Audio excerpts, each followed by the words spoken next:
And we're back. So out here, standing next to the 160. It's pretty damn cold out, so let's see how well the video turns out. So my grandfather bought this brand new in 1971. It replaced the original WD-45, which he technically traded for that, the WD-45 for that. Bought another WD-45. But yeah, bought it with the loader. Really nice loader tractor. I mean, short wheelbase, but then again, it's a French tractor, so that explains that. And bear with me, it is kind of cold outside, and I don't have a really heavy duty jacket on. And yeah, it's got a lot of road miles on these tires, and it's got one engine rebuild in it.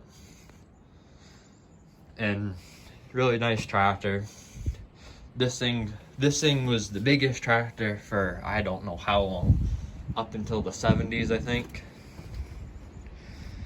is what my dad, up until the late 70s, maybe early 80s, or well, probably a little bit sooner than that, because he bought the 185. I can't remember. He bought the first 185, which was, he bought that second-hander.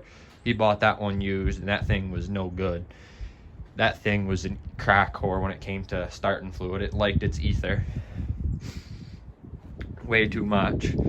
And then he bought the other 185 brand new, which that one liked its ether, but not as bad as the first one. The first one, you'd shut it off for 5 minutes and you'd need ether to start it back up. At least that one, if you started it and let it warm up and run for a little bit, it would start right back up without needing ether.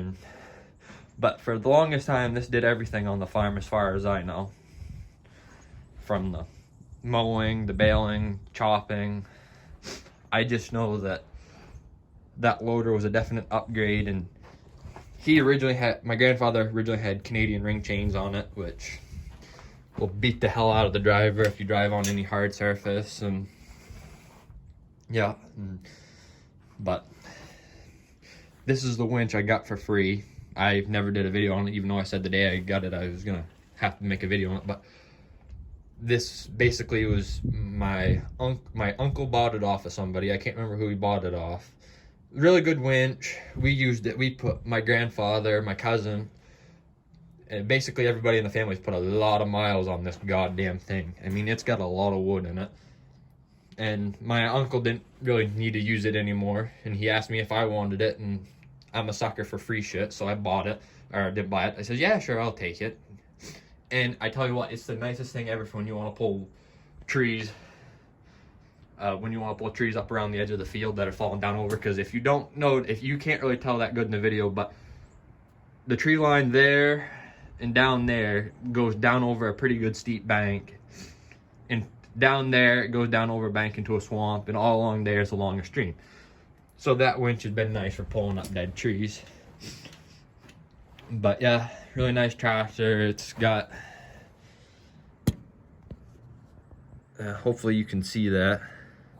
I don't know how well you'll be able to see how many hours the tractor has, but that's how many it has on it. And it's on it needs another, it's getting diesel in the oil, but what we've determined it down to is there's a seal in the injection pump that needs to be replaced. And I mean, but it still starts right up cold. I mean, the fuel's only gelled up on it twice in its life. One time on my grandfather way back in the day when he first owned it. And then I think last year on my brother did it. But only ever 2 times the fuel's ever gelled up on it. But yeah, 3-cylinder Perkins, which everybody hates on these Perkins and thinks they're the absolute worst diesel engines ever made. Well, I beg to differ. I think they're the greatest diesel engines ever made, because this thing, doesn't matter what time of year it is. If it's super cold out, you just bump the key and it pretty much fires right up. And got the loader on it, and it's basically got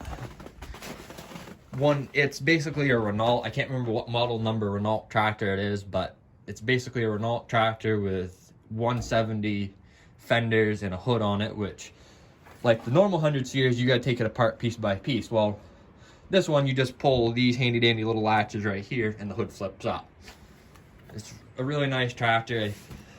The biggest reason I like it, it's small, maneuverable, and of course, and the one nice thing about it is a typical Alex Chalmers tractor, you got high and low with a 4-speed, so you got 8-speed. Well, this got a high and low with a 6-speed, but the 6-speed you don't actually have a high and low between gear. You either have, well, I can show you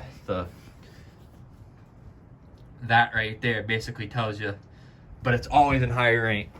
You can't, put it in, you can put it in one gear and go from low to high, but really low gear is meant for snail pace, which is really, really nice when you're trying to hook up to something by yourself or pull something. You put it down in granny first, and this thing will pull pretty good, even though those tires are about done for. But yeah, so that's the tractor.